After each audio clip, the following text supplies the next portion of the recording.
head coach Stephanie White live in studio here with us. Thank you so much for taking the time. And just as I mentioned, you guys won 5 straight games. How are you guys finding ways to win games, especially without Caitlin Clark on the floor? Yeah, we're really just finding a way. I think chemistry, continuity, you know, this is a team that really pulls for each other. It's a really deep team, so you can't really key on 1 or 2 players without Caitlin on the floor, especially.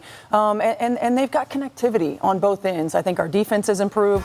Offensively, we're moving the ball, getting a lot of players' touches. The ball's finding the right shot, and it's just been a really fun group. Stephanie White made a surprise appearance on ESPN and dropped some major bombshells about Caitlin Clark's return changes that no one saw coming.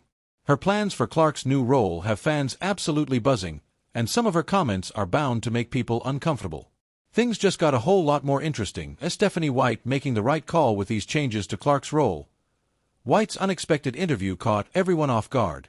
She casually walked onto national television and started discussing Clark's return like it was no big deal. But when she dove into the details of Clark's new role, that's when things really got spicy. And don't look now, but the hottest team in the WNBA are the Indiana Fever. They've won 5 straight games, which ties their longest win streak in the last 10 seasons. Kelsey Mitchell and Aaliyah Boston have dominated, averaging 19 and 15 points per game, respectively. And the Fever have kicked it up a level as of late with their longest active win streak in the W right there. Indiana has also moved up, and the standings are now just a game and a half back of second. First off, let's talk about the timing. The Indiana Fever are riding a 5-game winning streak, and yet people are still pushing this ridiculous narrative that they're somehow better without their biggest star. It's like claiming a restaurant is better after removing its most popular dish from the menu. It makes 0 sense. But here we are. Stephanie White went on ESPN and started talking about how Clark demands so much gravity on the defensive end of the floor. That's an interesting way to put it, because what she's really saying is that teams are so afraid of Caitlin that they're throwing multiple defenders at her. But instead of calling it what it is, respect for a generational talent, she's framing it like Clark is some kind of defensive magnet. And speaking of Caitlin Clark, she's only played 13 of 29 games. She's been in and out of the lineup, obviously, with the injuries. You know, when you take a look at Caitlin Clark, one, what's her status? And also, what's the plan to get her back out there on the court? Yeah, I mean, it's day-to-day right now. Yeah. We're really just putting no timetable on it, going through the rehab process, and then we want to reintegrate her from a strength and conditioning standpoint and then get her back to basketball activities. So we're taking it one day at a time, really slow rolling it, slow playing it this time. She tried to come back a couple of times and just had setbacks along the way. So the most important thing for us is Caitlin's long-term health, getting her back to 100% before we put her back on the floor. The whole thing feels like damage control. Let's be real, the Fever have been getting tons of praise for their winning streak without Clark, and now Stephanie White has to figure out how to reintegrate the very player who's the reason anyone's paying attention to this team in the first place. It's like trying to explain why we still need the sun while everyone's busy celebrating how nice the weather is during an eclipse. Return to the floor. How is she going to help elevate this team even more down the stretch of the season? Well, she demands so much gravity on the defensive end of the floor. She's constantly seeing multiple players, and she makes the right reads and makes the right plays for our group. So she's going to continue to allow us to stretch the floor. We're going to be able to, I think everybody else will be able to get more higher percentage looks because of what she demands on the defensive end of the floor. And she brings our own defensive versatility because of her length, because of her size. White mentioned that Clark's return would help everyone else get higher percentage looks. Coach speak for other players will get easier shots because defenses will be too focused on stopping Caitlin. But the way she phrased it made it sound like Clark's main job is to be a decoy. That's not exactly the role you'd expect for someone who's been breaking records left and right. Then she brought up Clark's defensive versatility, citing her length and size. This is where things get interesting. It sounds like White might be planning to use her differently on defense. Maybe she's considering putting Clark in positions where she can rely more on her basketball IQ than just chasing players around screens all game. That said, it is not easy to go from having a ball-dominant player like Caitlin Clark on your team one day and then not on your team for long stretches and then back and then not out. How are you guys shifting gears each time? Yeah, that's been the toughest part, and I think you saw it early when she was in and out of the lineup, just adjusting because she has so much gravity on the offensive end. We run things differently on the floor when she's on the floor offensively. Now we go smaller. We have a little bit more versatility, I would say, on the defensive end of the floor. But again, I think this group is just, we have some plug-and-play players. That they don't care what their role is. They just want to get out there. They just want to compete. And we've found a little bit of a rhythm right now. And so when we re-implement and get Caitlin back in the floor, reintegrate her, I think we're going to be that much more. But here's what's really wild about this whole situation. The Fever are 8-7 without Clark, and we're 8-5 with her. So they've basically played twice as many games just to match what they did when she was on the court. And yet people are acting like that's some kind of improvement. That's like claiming you're a better driver because it took you longer to reach your destination. The narrative that the Fever are somehow better without Clark is being pushed by people who either don't understand basketball or are just chasing clicks. Jeff Teague even went on air and said they're playing better without her, which is laughable when you actually look at the numbers. They've lost more games without her than they did with her. But somehow, that equals better. What's even more ridiculous is that many of the same people pushing this narrative are the ones constantly complaining that the WNBA doesn't get enough attention. Then, when someone comes along who actually brings millions of eyes to the league, they want to tear her down. It's like complaining about being broke and then throwing away money when someone hands it to you. The business side of all this makes it even more frustrating. The WNBA has operated at a loss for most of its existence. Now they finally have someone who can fill arenas and generate real revenue. But instead of building around that success, people are creating unnecessary drama and trying to minimize her impact. White's comments about the team being that much more dangerous when Clark returns sound good on paper, but they also reveal something important. If the team is more dangerous with her, then clearly they're less dangerous without her. That's basic logic, yet somehow that point gets lost in all the noise.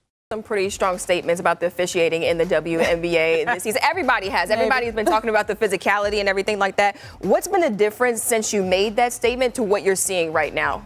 I don't know if there's been a lot of difference. I think the biggest thing is that we just want accountability, right? We want everybody to continue to grow. This league and the players are as good as it's ever been, and they are as good and as versatile as they've ever been, and we want that trend to continue to grow in all facets of our league. And no one has been shy about speaking up about it.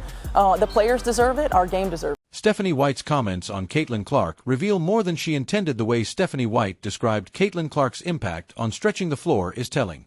She's basically admitting that the offense operates differently when Clark is on the court, which makes all this talk about the Fever finding their identity without her feel pretty pointless. They're playing one style of basketball without Clark and a completely different one with her. This whole situation is starting to feel familiar, like how people used to talk about other generational superstars in different sports. There's always this strange resistance to acknowledging greatness when it's happening right in front of us. Instead of celebrating what Clark brings to the table, too many people are twisting themselves into knots to downplay her contributions. The injury management side of this story is worth noting, too. White mentioned they're taking it one day at a time and want to avoid setbacks. That's smart, but also telling. You don't take that level of care with someone who isn't central to your success. The fact that Clark has only played in 13 of 29 games this season is actually kind of shocking. She's missed more than half the season, and while the team has remained competitive, that doesn't mean they're better without her. It just means the supporting cast stepped up in her absence, which is exactly what good teams are supposed to do. White's comments about the team having connectivity on both ends without Clark is another one of those sound bites that doesn't hold up under scrutiny. If the team has better connectivity without their best player, what does that say about how they were using her before? That's a coaching issue, not a Clark issue. Then there's the depth argument. White noted that without Clark, opponents can't just key in on one or two players. But that's kind of the point of having a superstar. You want opposing defenses to zero in on one player so the rest of your team gets easier looks. That's basketball 101. All this talk about chemistry and continuity sounds nice, but let's be real. The Fever are learning to play without their best player because they had to, not because it's better. It's like learning to walk on a broken leg. You figure it out, sure, but you're still better off when it heals. White suggested that the team's defense has improved without Clark. No surprise there. When your best offensive player is out, you naturally put more energy into defense because scoring becomes harder. That's not some revolutionary shift, it's a basic adjustment. She also mentioned that the team is moving the ball more and getting more touches, which again sounds like they're adapting to life without their primary playmaker. Clark is the type of player who can create her own shot and set up others. Without her, everyone has to work harder to generate offense. That's not better, it's survival. White's comment about the team finding the right shot is interesting. Clark is usually the one making those tough shots others can't. Without her, the team is settling for different looks, which may explain the inconsistent shooting during this winning streak. Her remark about the team being incredibly resilient is classic coach speak. We've had to overcome adversity. But let's be honest, the biggest adversity has been not having their best player available. It's like praising someone for surviving a power outage. Sure, they adapted. But they'd rather have the lights back on. The whole reintegration process is being framed as more complicated than it needs to be. If Clark makes the team better, bringing her back should be a no-brainer. The fact that it's being treated like a delicate operation suggests there might be more going on behind the scenes. White's comments about going smaller and being more versatile without Clark imply that the Fever have shifted to an entirely different style of play. That raises a critical question. Will they stick with this approach, or revert to what worked when Clark was in the lineup? Her plug-and-play players comment is also revealing. It suggests that the current rotation thrives on role players filling specific gaps, not on building around a dominant star. That may work for depth, but it's rarely how championship teams are constructed. White also mentioned the team finding a bit of rhythm, which sounds like an indirect admission that they didn't have rhythm earlier in the season. But that's likely because they were still figuring out how to maximize Clark, not because she was the problem.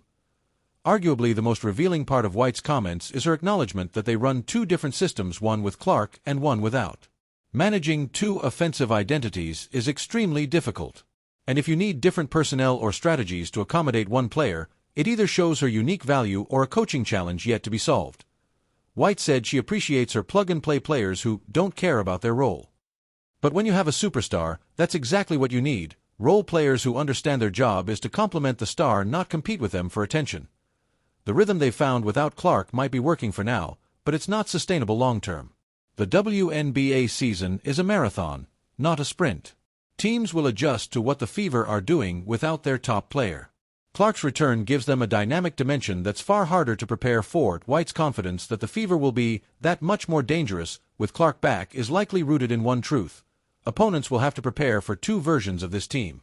But that also means the Fever must be able to switch between those identities smoothly, and that's no small task. At the heart of all this, it feels like White is trying to manage expectations and control the narrative. She's acknowledging that the team has played well without Clark, while also trying to remind everyone that her return makes them better. That's a delicate balancing act, and it shows. What's frustrating is how all of this has overshadowed what should be a simple, inspiring story.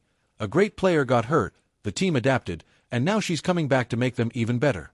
Instead, we're bogged down in narratives, talking points, and unnecessary complexity.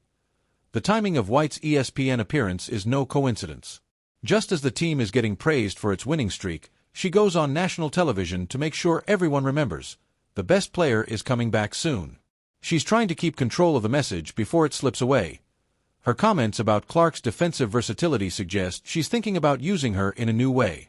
Maybe this winning streak helped the coaching staff identify better ways to leverage Clark's basketball IQ and physical tools, not just her scoring. The most important takeaway from White's remarks? The gravity concept. Clark draws multiple defenders and creates space for others. That's not something you replace with ball movement or role-player chemistry. That's the kind of impact only elite players have. Media reaction to White's comments has been predictably mixed. Some outlets treat them like breaking news. Others try to downplay it. But the fact that a coach felt the need to go on national TV to talk about one player's return tells you everything about Caitlin Clark's importance to this team. Perhaps the most interesting part is how White described Clark as someone who makes the Fever more dangerous, not just better. That kind of language isn't used lightly. That's how you describe a game changer, a weapon, a superstar. And while most people are fixated on her offense, White's subtle focus on Clark's defensive potential is worth watching. That might be the next evolution in her game and how the Fever plan to use her moving forward.